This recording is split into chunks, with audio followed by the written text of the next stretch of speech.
Shalom and welcome to Practical Spirituality here at Asia Torah in the old city of Jerusalem, overlooking the Temple Mount. May it be soon rebuilt. Amen. So, what we're doing this week is we're talking about mastering free will. And I know this is a terrible beginning to a class, but I'm hot.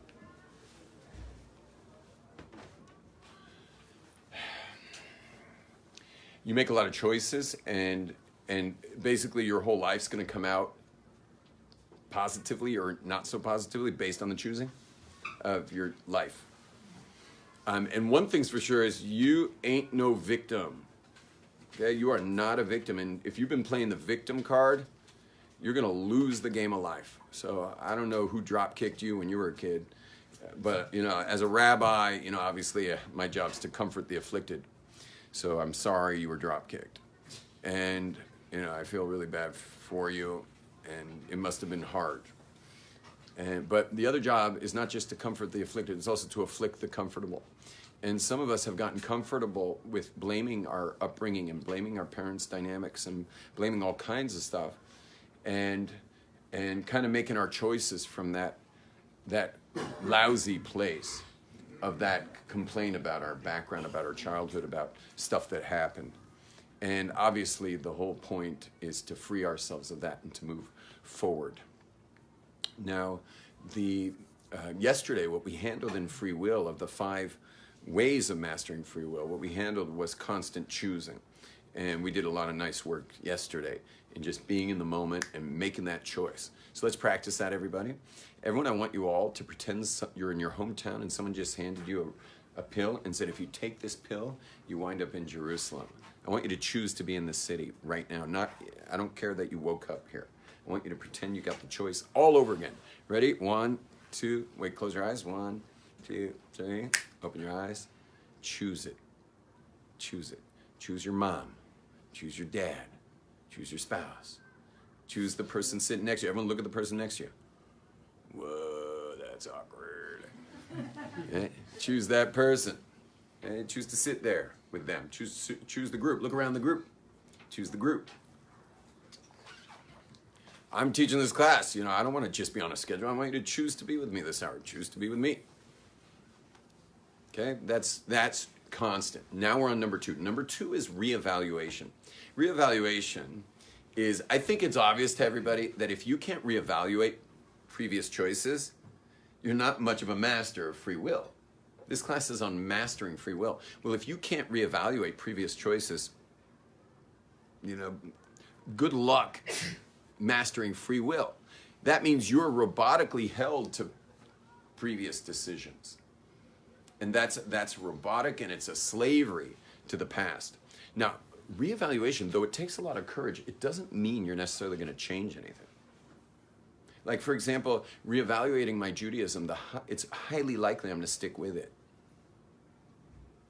But if I don't reevaluate it, if I don't look at it fresh and ask myself, am I in on certain specific days, or maybe even every morning when I go into that mikveh, because am I really a Jew when I go into the mikveh in the morning? I like to do this goy meditation, where I go into the mikveh and I'm a goy. And the truth is, every day we make a blessing. Shelo asani goy, that did not make me into a Gentile. Why? Why are we making a blessing? Why didn't you just say positive? Say the positive side. She'asali Yehudi, that he made me a Jew. Why do I have to say that he didn't make me a Gentile? It sounds negative about Gentiles. And the answer is that it's the morning time. We'll see if you're a Jew.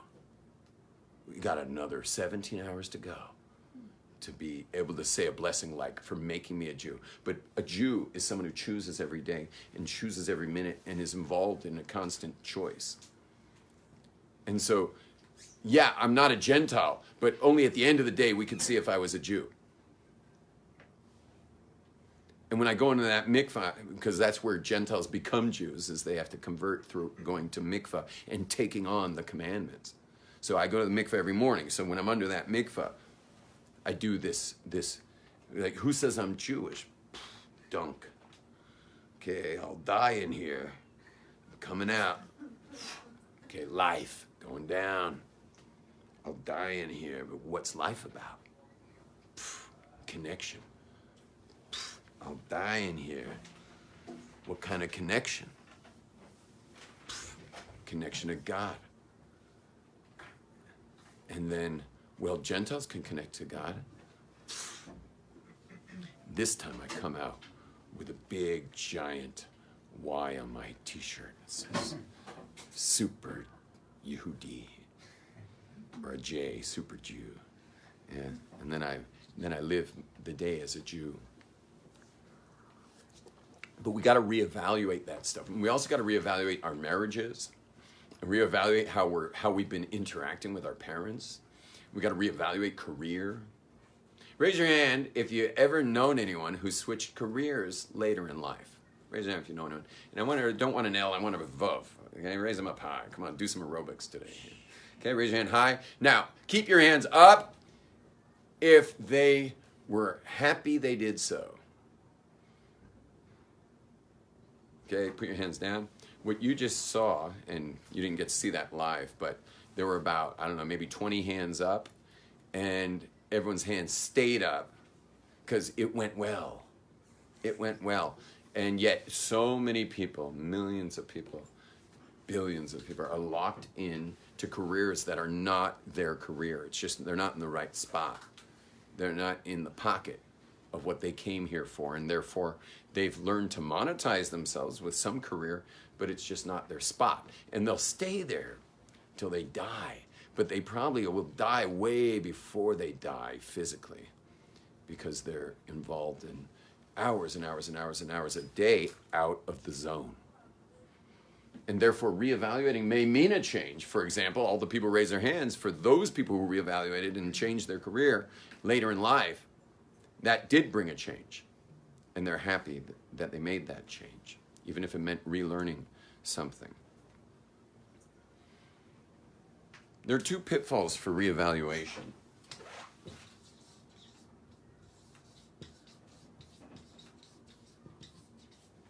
Pitfall number one for reevaluation is what we just discussed, is momentum. Momentum of past choices, robotically just going in the ways of how we had gone till now. So that's the number one pitfall, is to just keep doing what you were doing. You got to be able to reevaluate. And again, I'm telling you, you can stick with it. I'm not meaning me reevaluating my marriage doesn't mean not being married anymore. Or me reevaluating my Judaism doesn't mean that I'm not going to be Jewish anymore. It just means that I'm hitting the refresh button. And I'm kind of reapproaching things in like new angles that perhaps I hadn't thought of before. Or perhaps there's aspects of my relationship to God, Torah, wife, mitzvahs, neighbors, whatever it is, neighborhood I live in, that's a macro choice. Is this the right neighborhood for me? I got to reevaluate that thing. And then it is fresh. Pitfall number two in reevaluation is the pitfall of looking good.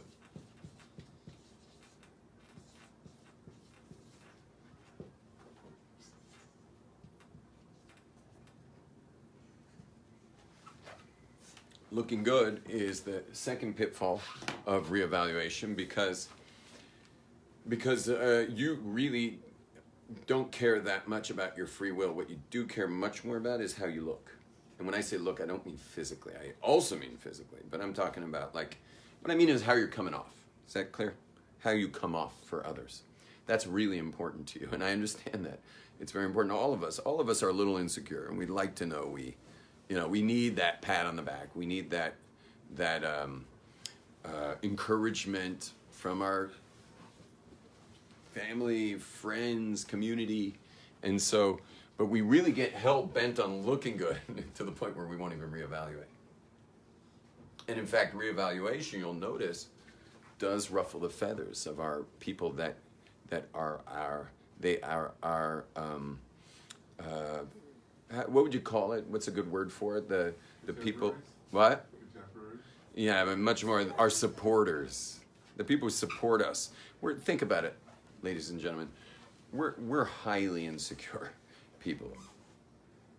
I mean, just think of your own identity. Is there anyone here willing to raise their hand and tell me they know who they are and then explain it? Anyone willing to do that? Raise your hand, tell me who you are, and then explain who you are. 2 people, beautiful. We'll start with Kesem Yosef. Who are you? I don't mean your name, but who are you, and explain it. I'm a soul. I'm some kind of consciousness that's observing reality through a vessel that exists in space and time.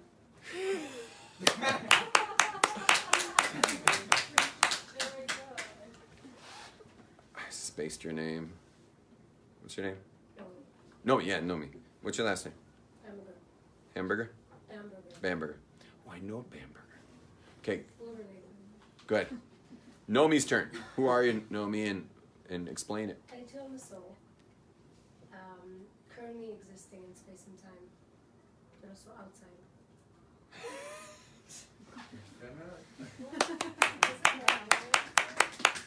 The only answer. Amazing. Amazing. They nailed it. And I'm sure all of you were going to say that too. But if you weren't, you're in some kind of constant identity crisis where you need constant encouragement of who you are. Can I just tell all of you something? If you weren't the people who raised your hands and said that, like those 2 participants, you must get there, or you're going to have a hard life.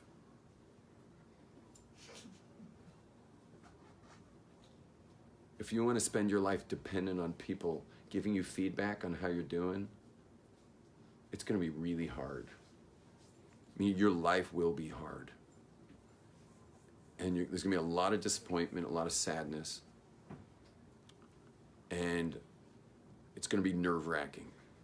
Because you can't be guaranteed that someone's going to pat you on the back along the way. All day. Every morning. So you need to get to that soul space.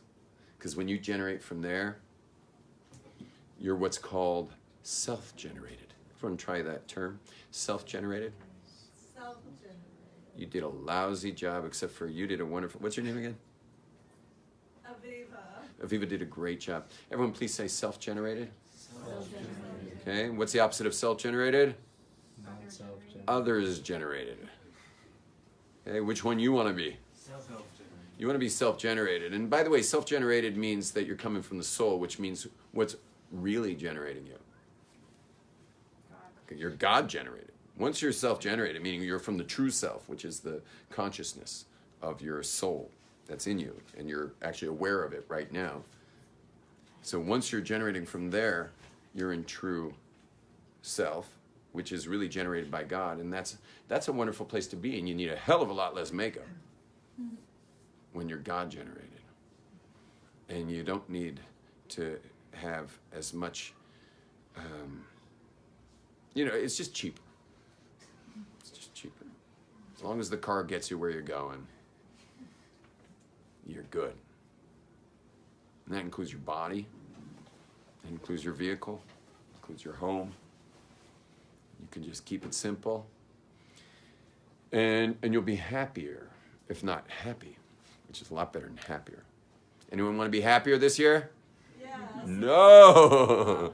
You want to be happy. You guys all fell right into my trap. Which, by the way, since you fell in that trap, I'll just talk about that for just a minute, is the fact that many of you actually fell into my trap of wanting to be happier. You have to realize that you don't really want to be happy. Otherwise, you would have said, no, you don't want to be happier. See, the words happier means I want to be unhappy, but less unhappy than last year. But for some reason, unhappy really works for you. I don't know what it's getting you. Is maybe getting you more attention or more love, or someone's helping you out by you being unhappy in some way. So it obviously serves you, but be careful of those traps. Anyone want to be happier next year? Say no. Oh no. No, we want to be happy. Say we want to be happy. Participate. I want to be happy. Try it together. 1, 2, 3. I want Wanna to be be happy. Happy. And want to be healthier next year. Oh A no. lot of people sabotage their health. You get a lot of attention if you're sick or you got a headache, stomach aches, catch colds. People start rallying behind you.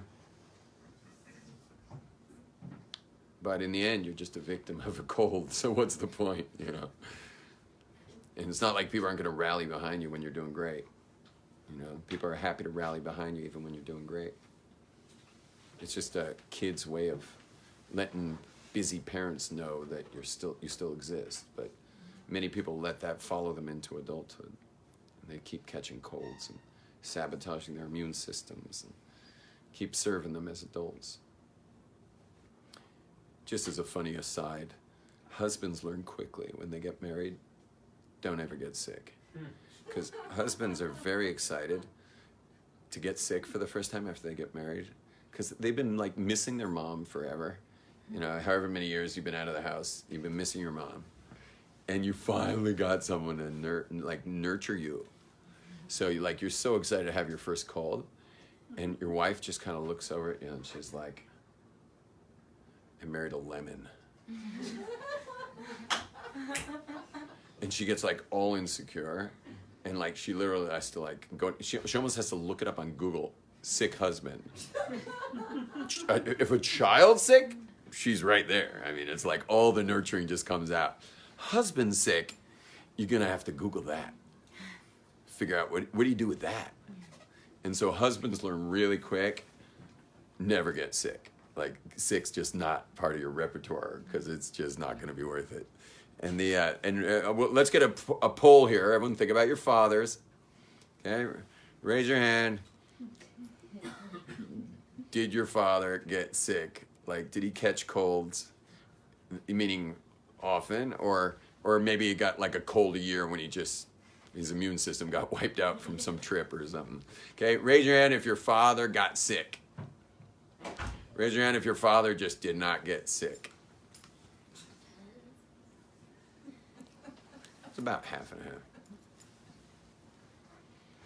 Anyway, but the one thing I realized later in life, that daughters are amazing if you get sick. Daughters are just all too excited to take care of you. Because daughters are always in this massive competition with their mothers for their father's attention. And the mother always elbows you out, but when your father gets sick, you got a chance there, because mom's just, the more sick he gets, the more insecure she gets. Whereas if you're the daughter, you get to like just totally take care of him. And it's wonderful. But I feel so bad for girls because they finally get their own man. They finally get their own man, and all he wants to do is conquer the world outside the house. Because you're conquered already. You're wearing a wedding ring. So like he's done with that. Now he's gonna go like get rich or get known or be this like, big guy, and you're still competing. Before you competed with your mom, now you're competing with his career. And so it's like, that's why we have another bracha that's Shelo Asani Isha. I'm not even translating that on my live feed.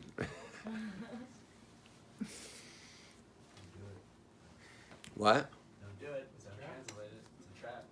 Yeah, I'm going to do it anyway. So we say every day that God didn't make us a woman. So then why don't we just say for making me a man if it's such a good thing? And the answer is that to be a man is tough. It's hard to be a woman, but a man it's tough because you got to go out there and man up in so many ways to like feed the chicks at home and pay for the mortgage. And there's like all this like, the world out there is pretty dangerous. I don't mean physically dangerous. I'm talking about like, it's just scary out there. And men have to go do that. But if have you noticed like men keep getting like tighter and tighter pants?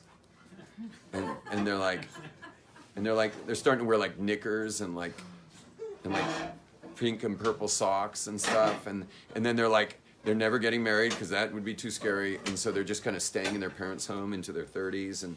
And they're like, meaning really deep down, every man just wants to curl up into a little ball and be held and not have to go do that, not have to go out there.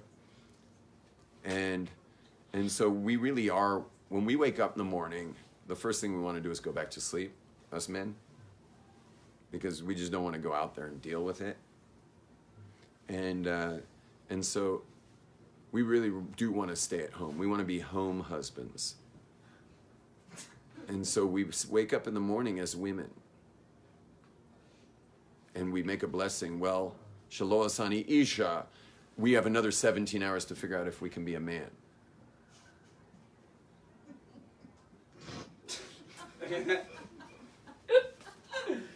We got a 17-hour man contest. We can get our, you know what's, out of bed and go do something out there and move our bag of bones around, and maybe someone will actually pay us for it. Scares the daylights out of men, especially millennials, especially young people from this millennium. Super freaky. You can watch Jordan Peterson for that one. And then and since we're on this, Shelo Asani Aved, it didn't make me a slave. Well, that's mastering free will. Because if a slave doesn't have free will, a slave isn't a master of choice. A slave does what he's told. But a human being has free will and can make choices. So you have 17 hours to see how you choose to be a free person. But we don't say we don't bless God for having made us free. We bless him for not having made me a slave. But now let's see if we can be free today and make good choices. So the other one is looking good. We are in a constant pattern. By the way, that was like a really long parenthesis for how much we need others to like support us in who we are, except for two participants in the class, which was Nomi and Kesem Yosef. Okay, souls. Yeah. Now, I just want to show you on a chart how this works. So what I'm going to do is I'm going to make a kind of an interesting chart. Not much of an artist, but I'll do my best. How many lines did I put? 9. Let's go for 10.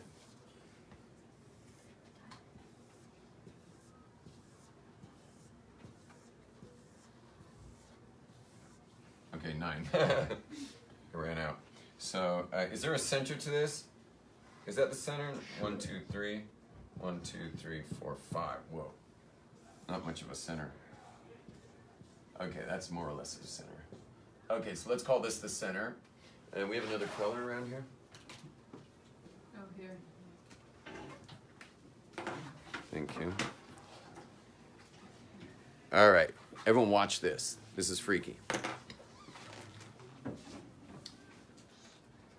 I'm putting an X there. Why? Because you're from X neighborhood or X community. So your parents and your, this is your like immediate family, they're X's. And then maybe there's a best friend in there if you have a smaller family. But, I mean, think about it. Your parents sent you.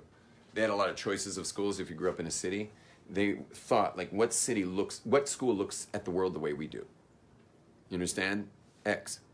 Because there was Y way of looking world and Z way of looking world and A, B, C. Like, there are a lot of ways to look in the world. There's multiple levels of worldviews. But your parents sent you into education system X based on your family's worldview, which is quite random, unless, of course, you're raised in Torah, which would make it not random. Maybe a little random for you, but it's way more than random. It's something special. Anyway, but that's X-Land. But chances are your parents moved to a neighborhood full of X's. So that's all the friends and acquaintances in the world of X's in your city. And then, of course, there's just kind of people you peripherally know around there. In like the bigger area. I'm like wasting Ishitora's ink here. That's fine. Okay. looks warm and snuggly. You've got yourself perfectly surrounded with everyone who looks at the world the way you do. And which was very interesting because I had mentioned that there was I had a BDS explosion. Do you guys know what BDS is? BDS is the anti-Israel camp that tries to get companies to divest and stuff. They're like pro-PLO. It's usually a kind of a left-wing liberal stance. You know, it's like usually the LGBTQ community likes BDS, which means to boycott Israel, which is really interesting because how long would an LGBTQ last in like the Palestinian territories? You know, well, right now they do very well, but what if like they actually succeeded, and this whole country was overrun with radical Islam? How do they feel about them? How do they feel about left-wing liberals? Which is just so bizarre because it's like you might as well just put a swastika on your forehead. Because if you're willing to side with the people who would kill you just to be against the Jewish people, just wear a swastika t-shirt. Like, why don't you just be real about it?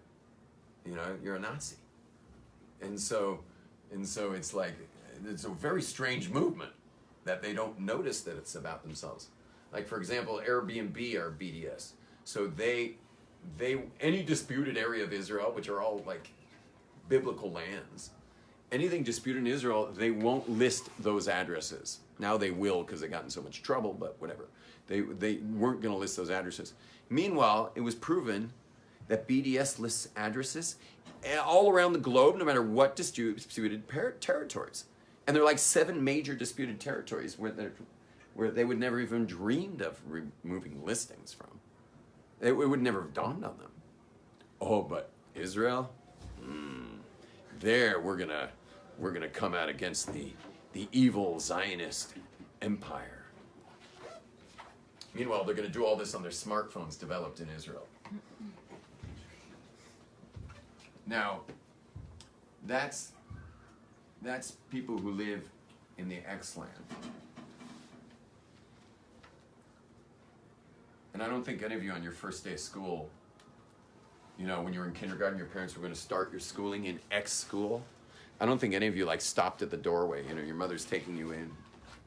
And none of you stopped at the doorway and said, "Mommy, I'd like to speak to the teacher." And your mommy brings out the teacher and you say to the teacher, "Yes, I was wondering what it is you'll be teaching me and how do you know it's true?" Did you do that in kindergarten? Honestly, maybe. It's my kind of girl. We got a rebel. I would, right? Except you were probably 3 or 4. But I'm happy to meet a rebel. When did you finally stop going to school? How old were you? Oh, you stayed in school? Yeah. No, I left when I was 11. Barely. Yeah. I left at 11. And anyway, which is why I'm up here and you're all sitting there. Now, watch this. Watch what happens here. Oh, is it? You can turn it from down there. The clip will slide a little bit. Now watch this. Teeny bit. Yeah, you got it. So watch what's going to happen here. Imagine the ex young lady or young man, like, I don't know, bumps their head one day and decides they're leaving the world of X. They're buying themselves a plane ticket. They're going to leave, what was the Truman Show's little town there? Romania. What was the name of this town? I forget what it was called, but they're going to leave. Smallville? Sunnyvale? Sunnyvale, yeah. Sunnyvale. What happens when X is going to leave Sunnyvale and he or she is going to go out of there and go discover something about the world? Now everyone's going to be like, "Don't go, don't go. Please don't go." Because it's like scary, you know? Where are you going? What are you going to be discovering? Because, like, can't you just keep it normal, please? It happened to me. I mean, I remember my first trip to Europe. When you go to Europe, people, like, they think America is like the biggest joke in the world. And they've got a lot of America jokes, like lots and lots. and also jokes about the president. I don't remember who the president was at the time. Oh, it was George Bush Sr. Oliver Shalom. So it was. So there were like lots of jokes about the president, lots of jokes about America, lots of jokes about capitalism. It was like. Now my first days in Europe, I was just like. They weren't saying them to me. I was just schmoozing with Europeans, and they were telling the jokes with each other and cracking up over beer and spliffs. And they were just like going. I was like, couldn't believe what I was hearing, and I wasn't involved so much because I didn't want to like suddenly get attacked. So I just was kind of like, that's interesting.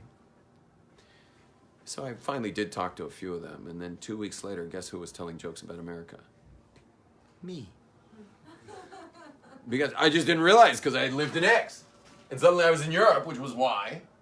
And all of a sudden I got this perspective about the U.S. that things that U.S. people take for granted are not to be taken for granted so much. They're not givens. It's just a given if you live in X land, which America is part of X in a certain way. Anyway, but you discover Y. And then all of a sudden you become a Y.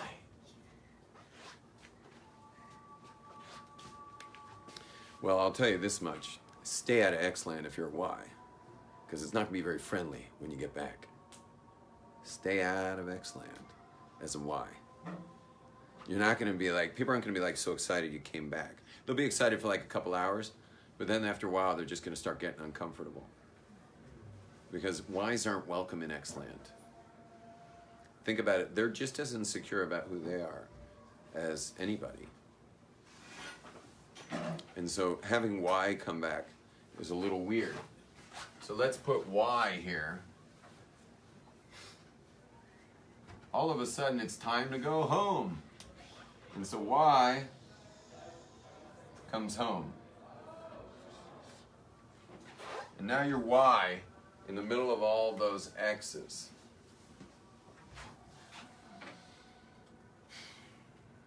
You know what happens when you come back as a Y? You get attacked. When you come back as a Y, you get attacked. Now, do they know what they're talking about? Tell me, all the people attacking you, they have any idea what they're talking about? No, they don't know. Were they with you? Were they with you in Y-land? No, they were not with you in Y-land at all.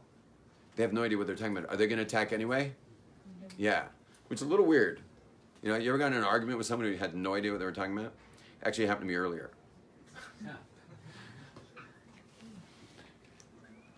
You're going to get attacked for being a Y by people who don't even know what they're talking about. And let me give you a little hint. If that ever happens, the way you do it, it's kind of passive-aggressive. But you say things like, gee, like, this is amazing. Since when did you become an expert in whatever Y is? And they'll be like, well, I'm not really an expert in it. Well, you certainly argue as if you are. You know, like as if you really know what you're talking about here. Another thing you can say is, another thing you can say, this is really harsh, but you say, you know, it seems whenever Y comes up, you get really uncomfortable. Maybe you'd like to talk about it. And if not with me, perhaps you'd like to go see someone professionally. But like, put it in their court. If you're getting attacked for being a Y, just throw it back at them. Like they put it in their court. You didn't do anything wrong for reevaluating your life. That's not wrong. It's good to reevaluate your life. And if they can't handle it, so throw it right back at them. Yes, in the back. Hey, I forgot your name. I haven't seen you in months. What's your name? No, I'm Noah. Noah. Yeah. Always growing, always learning, but what happens if you find yourself, you go to Y-land, but you find yourself a Z? And then when you try to go back to X-land or Y-land, you find yourself a Z. And you're like, one of very few.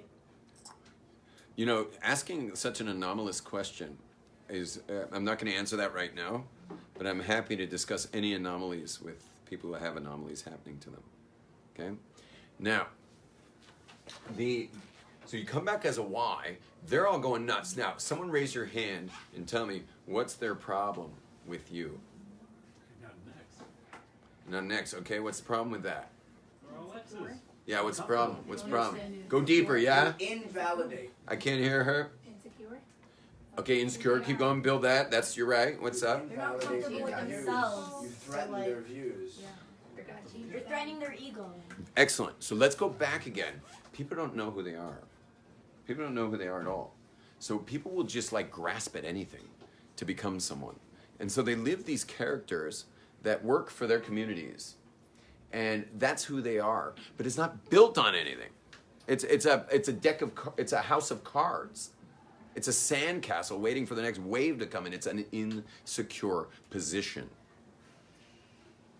And so because they're, you know, they got a life full of standards and all kinds of ways of being and ways of looking at things. That's a house of cards that can fall at any minute. And then you waltz in as a Y. The issue for them is they don't know who they are.